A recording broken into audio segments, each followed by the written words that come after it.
Okay, I'll be honest, I'm not really Siri.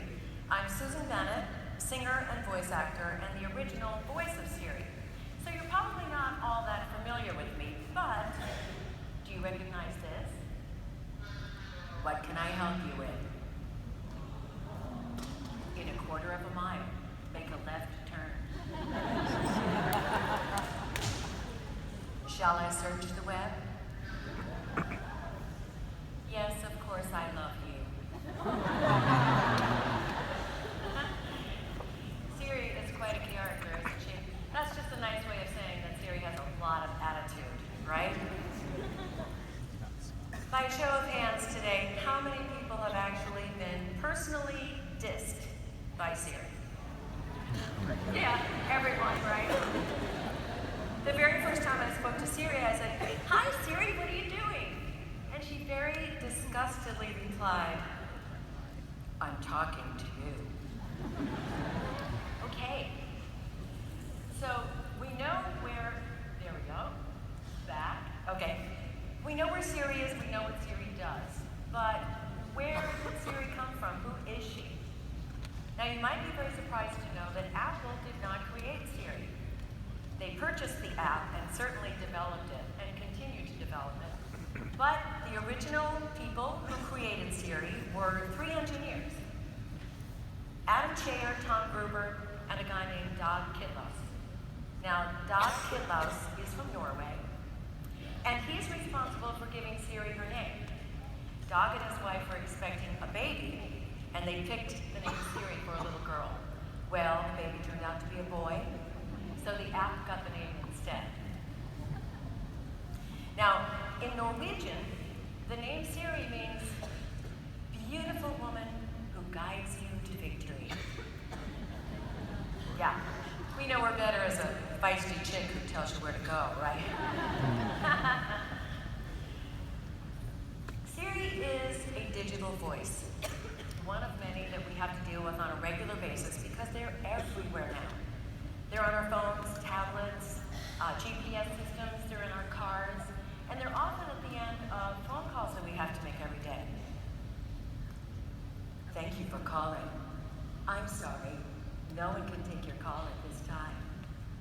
Please press 1 to leave a message, or you may hold.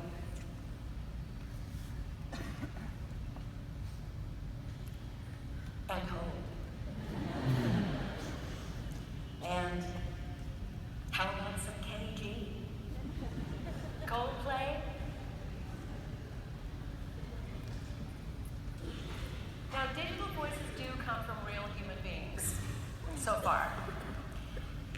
That's always also very surprising to people. They think that the computers generate all of these digital voices. But so far, the only things that computers really can do to the human voice, 4 things. They can speed up the voice, slow down the voice, compress the voice, and add reverb. But the actual sound itself has to come from real humans. Voice actors who read hundreds, even thousands of phrases and sentences to get all of the sound combinations in the language. Now, after these recordings are done, technicians and computers go into the recordings and extract sounds, reform them into new phrases and sentences, and these are what end up on our devices. These become the answers that Siri gives you when you ask her a question. Now, this amazing process is called concatenation. Now, I thought that was just merely a techie term, but it turns out to be a real word in the English language, which means linking things together. And certainly that's what they did with the sounds. Now, the scripts that I read originally in 2005 were made up of sentences and phrases that were created for sound rather than content. And so some of these phrases and sentences, I guess most of these phrases and sentences, were pretty nonsensical, pretty wacky even. So I brought a few along to share with you, and feel free to read along in what I like to call Siri poetry. Cow hoist in the tub hut today. Say schist fresh issue today. Cathexis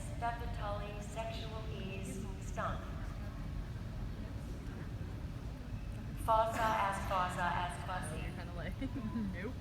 And then my favorite, say the shredding again, say the shredding again, say the shredding again, say the shredding again, say the shredding again, say the shredding again. Woo! Pretty intense stuff, right? But it gives you an appreciation for the programmers that have to go into these sentences and extract sounds and syllables, sometimes whole words, put them back together into phrases and sentences that we hear on our iPhones. Now, what I'm saying basically is that the programmers are the ones that determine what Siri says. So if you have a problem with Siri, I think maybe one or two of us have had a problem with Siri. Please don't blame Siri. Maybe sometimes she doesn't understand what you say, or sometimes she'll send you in the wrong direction. But she'll do that. She thinks it's funny. The thing is, you really can't blame Siri. It's not her fault, okay? So, and especially, please do not curse at Siri. She's extremely sensitive, and she knows where you live. Don't forget.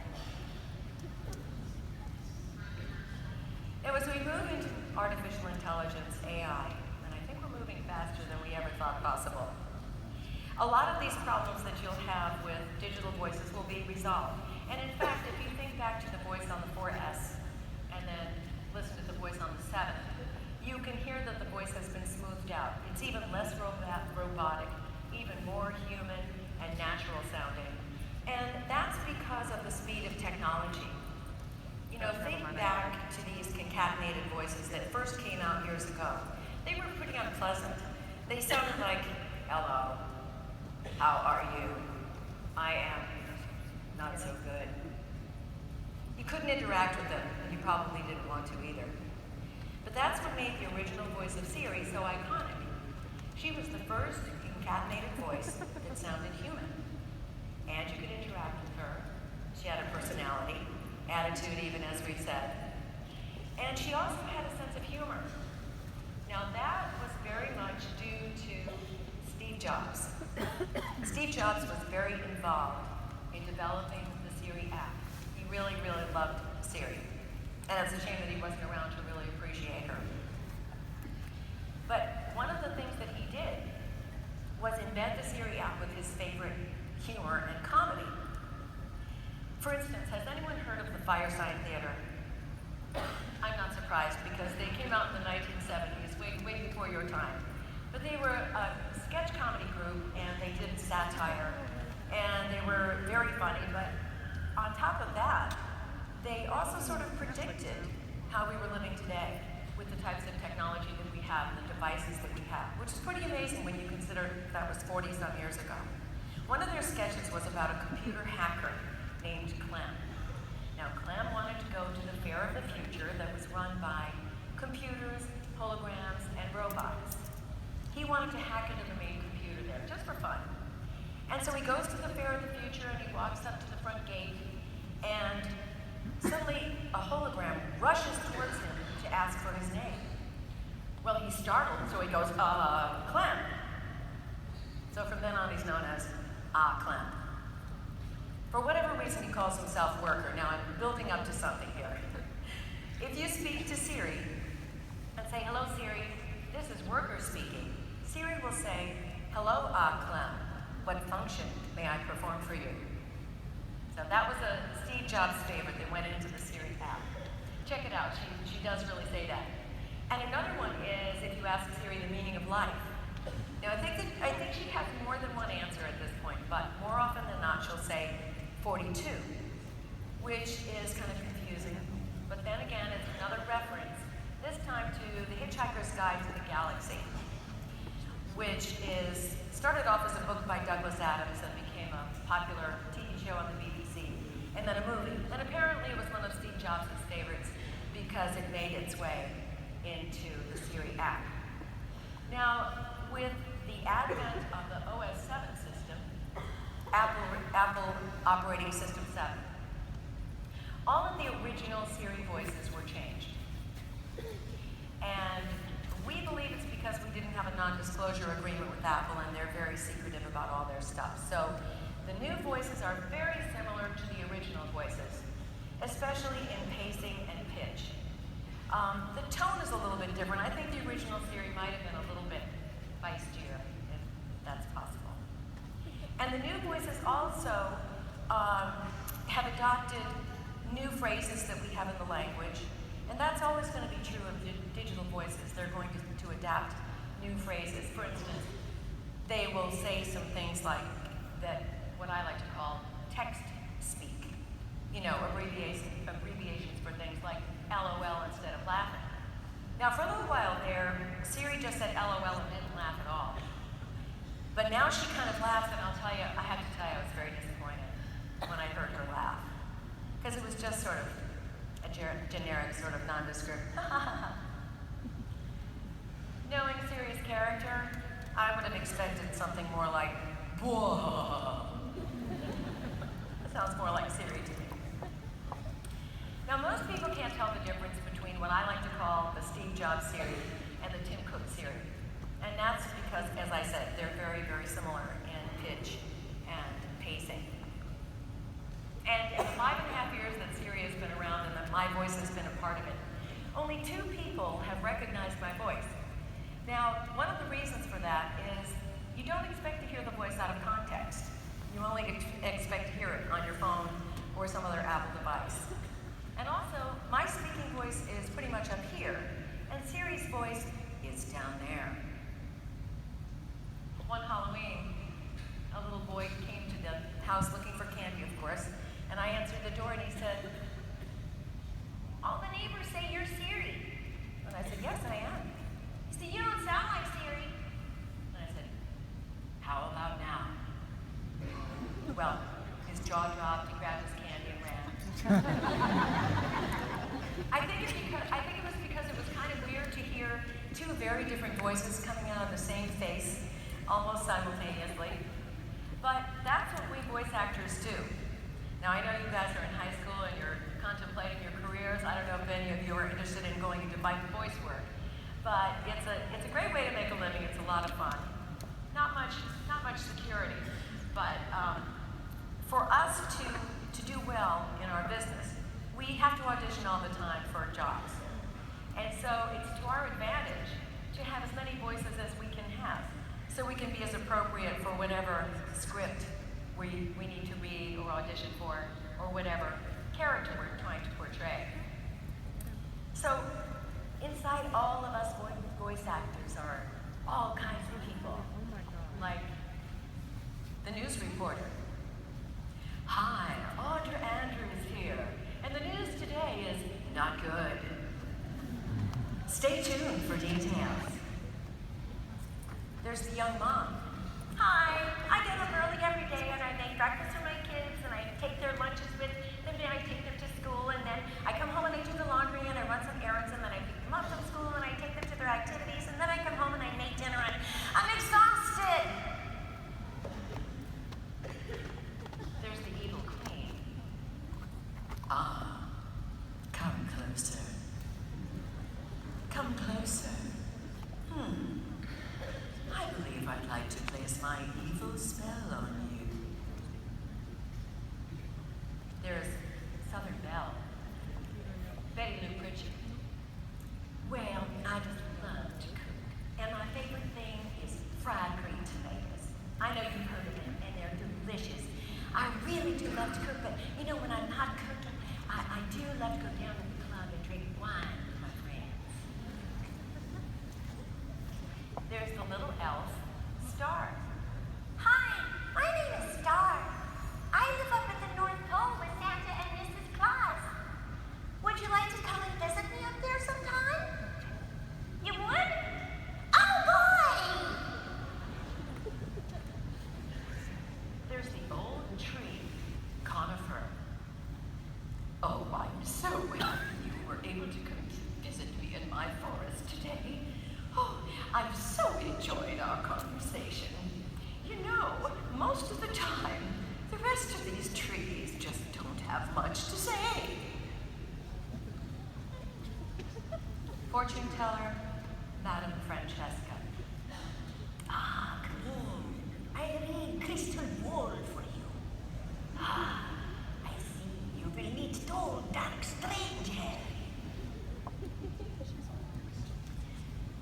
by, Priscilla lies a lot. Hello, James. Lovely to see you. I'm so sorry, but I must kill you now. Probably my all-time favorite event planner, Shaka Cohen. Hello, darling. I'm an event planner. I do it all. Weddings, bar mitzvahs, company meetings, the whole thing, darling. Call me. Now just imagine if Siri had Shaka's voice. That would be a whole new iPhone experience, wouldn't it? Hello, what do you want? What am I wearing? What are you wearing?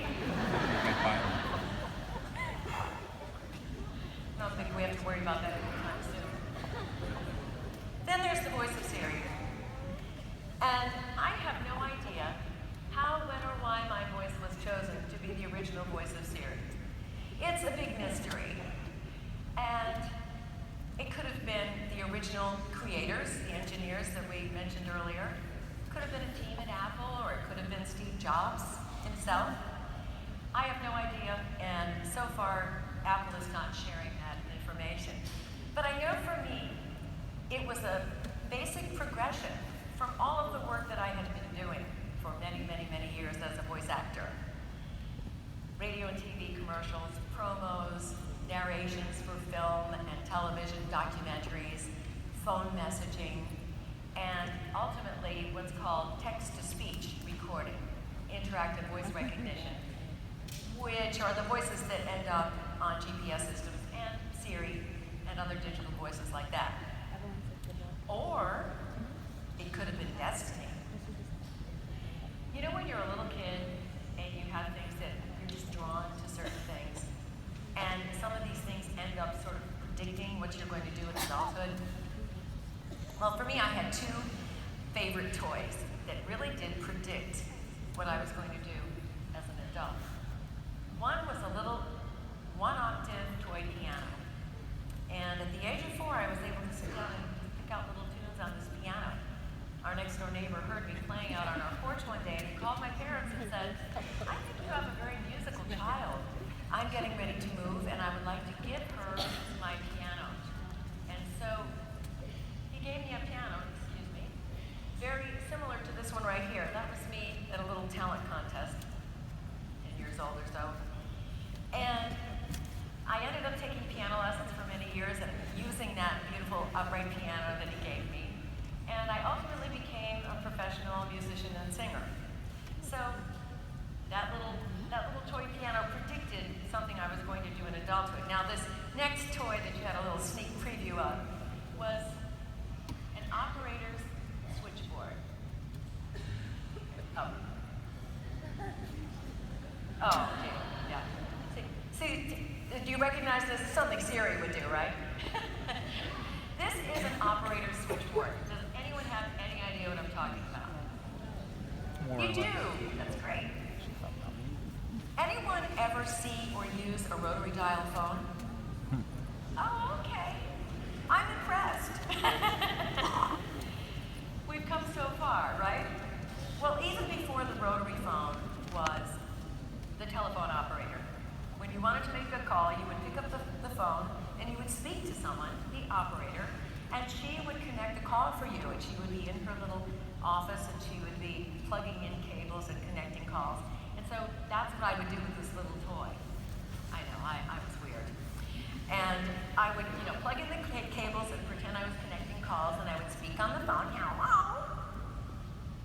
So it makes perfect sense that my voice ended up being on hundreds of phone systems.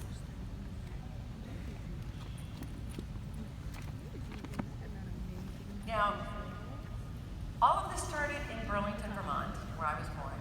I lived all over New England, and I developed a very thick New England accent as a kid.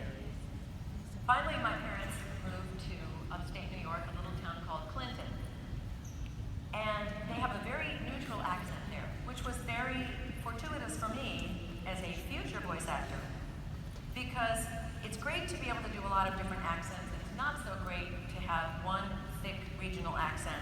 that you can't speak without.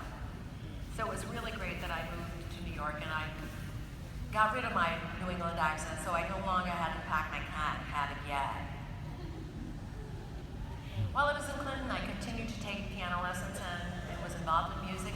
I started to sing in high school and got involved in musicals, which I continued when I went to college at Brown University. And also there, I got into my first band. Got my first paycheck as a musician, as a singer.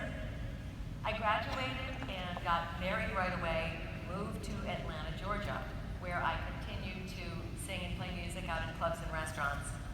And I had a chance to do a lot of other interesting things musically. I sang a lot of backup vocals, both in the studio and for a couple of big names. I went on tour with Burt Bacharach, and that was a fairly short tour, but I was on tour for 2 years. This guy, there you go. Anyone recognize Roy Orbison? You may have heard of him. For those of you who don't know him, he was sort of like the Justin Timberlake of the 60s. Not quite as handsome. But he was a huge star. And in fact, in the early 60s, the Beatles used to open for him at certain concerts. So I had a chance to tour the world with his band, so that was pretty cool. And I was also singing in the studio. And I did a lot of work at Doppler Studios in Atlanta, and I was singing jingles. Now, if you don't know, jingles are just songs that are created for radio and TV commercials. And in the 70s and 80s, you could actually have a career doing that. We went into the studio several times a week, and there'd be anywhere from 3 to 6 singers gathered around the microphone, or 2 microphones. Someone would sing lead, and the rest would sing backups. One day, after we'd finished singing the jingle, it turns out the voice actor, who was supposed to read the copy for the spot, the radio or TV spot, didn't show up. So the owner of the studio said to me, "Susan, you don't have an accent. Come up here and read this copy." And so I did. And I did it fairly easily. So I thought, ooh, ding, ding, ding, this is something I can do. And so I got a voice coach and a talent agent. And I've been doing voiceovers ever since. So that's been many, many years. Now, as a little aside, I wanted to say something about recording in the 70s. Yes. There we go. On the screen now is a partial picture of a Studer 2-inch tape machine. Now, the 2-inch machines were usually used for music because you could get a lot of different tracks on it. If you don't know what I'm talking about, each track would represent a different instrument. They would put drums on one, guitar on one, bass on another, vocals. But for voiceover, you really only needed a smaller machine, like a 1/2-inch or a 2-inch machine. Because basically you would just need one track for the voiceover and the other track for music that had been mixed down to one track. Bottom line was, it was tape. So if anyone made a mistake, or if there were any changes to be made, the engineer had to get out a straight razor and cut the tape, remove the unwanted part, and then splice the tape back together again. So it was kind of a clunky method, especially when you consider about how easy it is today with computers.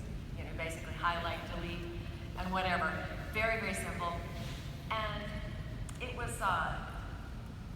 important for the people who were doing the work, you know, the singers, the players, and the voice actors, to be able to do a good job pretty quickly, because you didn't want the engineer there slicing all day long. And what that meant for the voice talent was that they really needed a great script that was written to be read aloud, which meant short, concise sentences and really, really great punctuation. And if those things were there, then it would be very easy to read the script. Now today, you know, you don't see so much attention on that, and the language is evolving, very affected by texting and things. But because we have computers, and they're so easy to use as far as adding things, deleting things, the technology has enabled us to experiment even more and be free to make more mistakes. So the technology sort of forced a change, and we adapted to it. Now, technology has affected all of our lives. And for those of you still in high school, this is kind of a moot point because you whole lives. But those of us who are around pre-computers, it really has been, you know, a huge transition. And for the voiceover business, it's basically been a revolution. A revolution that started in 1995 with something called ISDN, Interactive Services Digital Network.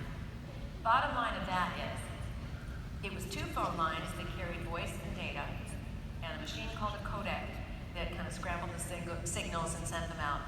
That's as techie as I get. But the bottom line of it was, you could have a voice actor in New York City, sitting in front of his or her microphone, speaking into the microphone or reading the copy. And the engineer could be in Los Angeles, recording it with ISDN. So what made this a huge revolution is that in most every city, especially major cities, you're going to have lots of different advertising agencies. And those ad agencies would have a core of voice talent that they would choose from for whatever project they needed. And with ISDN, suddenly, they weren't restricted just to their little local group. With ISDN, you could get your talent anywhere in the country, anywhere in the world, really. And so, boy, oh boy, did that change things for the voice actors. Suddenly we were going, wait a minute, geez, I had 5 sessions last week, what's happening? And so, in self-defense, we built our own studios. We built studios in our homes and added ISDN. So then we became the new guys to the other cities.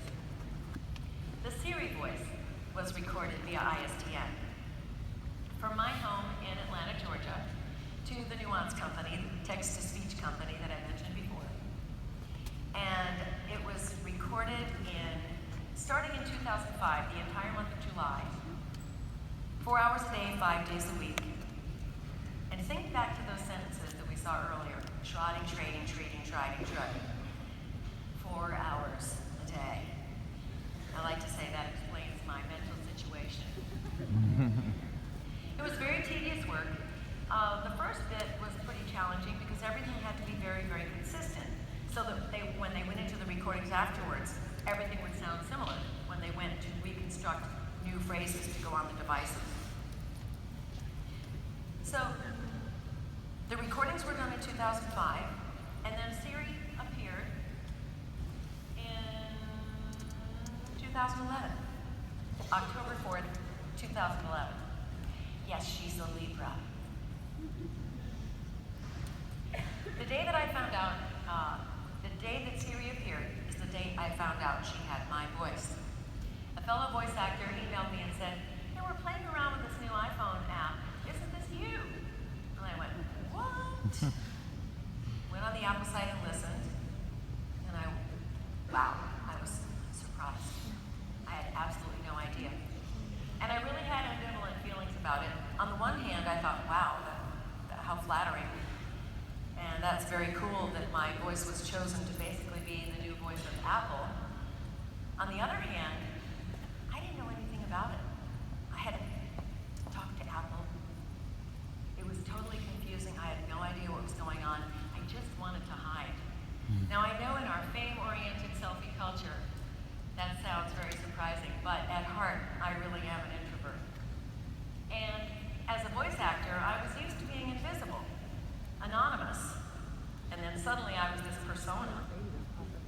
Now, anonymity is very important to voice actors in the digital age, unless you're a celebrity. A lot of celebrities are doing voiceovers, and of course they are hired because of who they are. The rest of us are auditioning all the time and competing. And so, it's very important that we are anonymous. It's like the TV show The Voice, where the talent are chosen based on their voices and their performances, not on where they're from, how old they are, what they look like, what they're wearing. And so it's the same for the voice actors.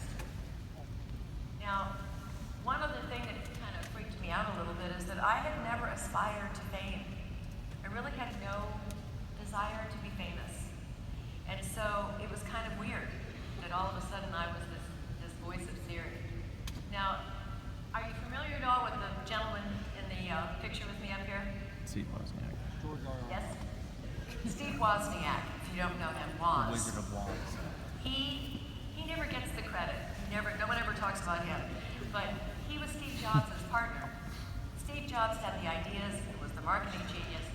This fabulous man was the genius behind the first computers. He actually built the first Apple computers, and he's a fabulous person. So that was one nice little perk of fame, was meeting someone like him.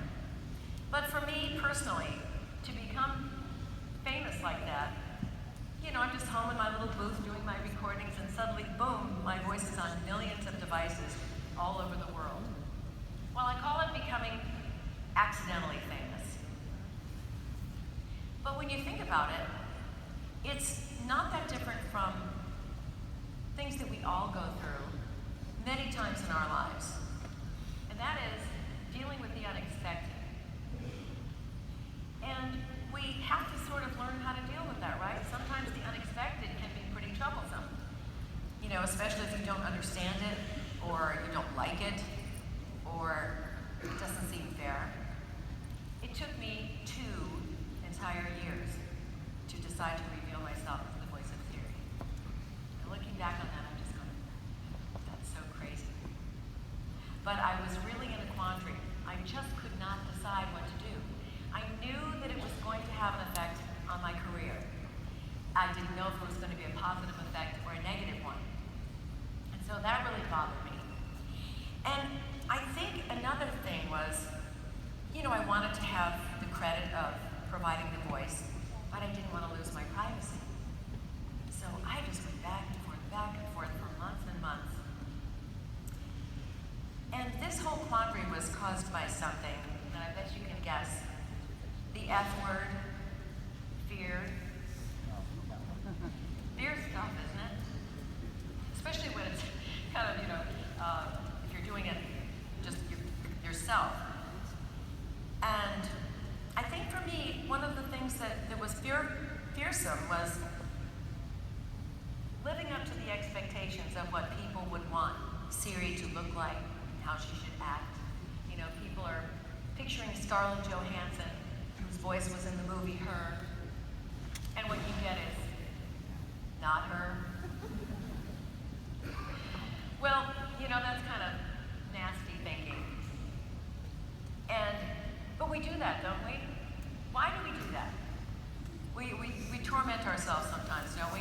Worrying about making decisions and just thinking negative thoughts about ourselves, which is just terrible because the only one that pays for that thinking is us, no one else. That kind of thinking can sort of snowball, and you have sleeplessness and maybe anxiety and maybe chocolate becomes involved. A lot of chocolate. Well, I really struggled with all of this until one day a phrase came to mind. Something my former husband, NHL hockey player Kirk Bennett, used to say, and that was, do what you fear most. Of course, he was wearing 90 pounds of padding at the time. But do what you fear most. It sounds so simple and true, doesn't it? Yeah, do what you fear most, just do it.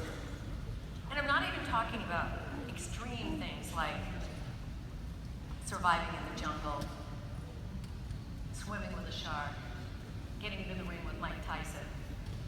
I'm talking about those pesky decisions that we have to make in our lives. And I know as high school students, a lot of things are going through your mind at this time, decisions that you're trying to make for yourself. And sometimes it can be absolutely overwhelming. And you keep thinking, and one goes back, you go back and forth and back and forth. But I finally decided that there was a way to mitigate some of that fear. And it's called faith. And by that I mean having faith that whatever decision we make, it's just another step along our individual life's path.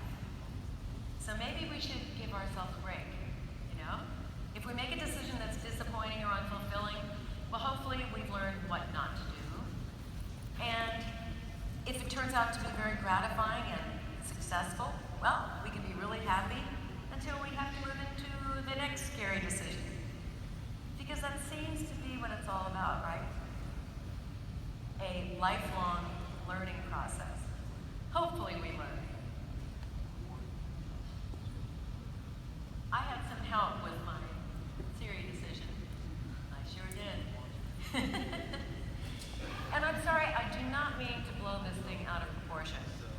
certainly understand that I didn't have to face starvation, I didn't have to live through a tsunami. It's simply dealing with the everyday problems that we have in our lives and trying to figure out how to do it. I had some help from my husband and son. They gave me a lot of encouragement. Okay, harassment. They did. They harassed me. They pestered me. They picked on me for months because they couldn't understand why I wouldn't just jump at this amazing opportunity. And looking back on it, I wonder too. And finally, I don't know, perhaps the stars were aligned or something. One day I finally just said, okay, I'm gonna do it, I'm gonna do it. And I sent the email that got the ball rolling on everything. And as soon as I did that, the fog lifted. All of a sudden, I immediately felt better because I had faced that particular fear and I had taken some action. Because action is where it is, right? Famous saying, reality is in action. Especially during our social media, blah, blah, blah, blah, talk, culture. We have to remember that action is what makes things change and makes things happen.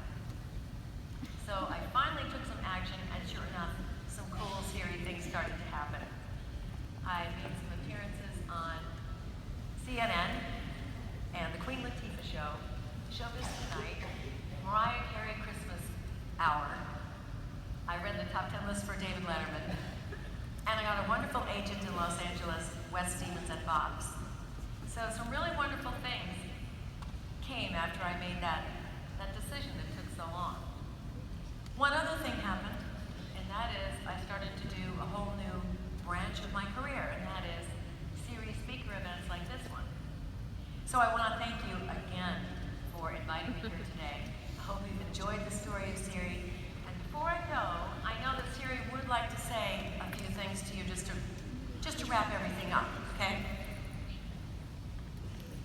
Always face your fears. Always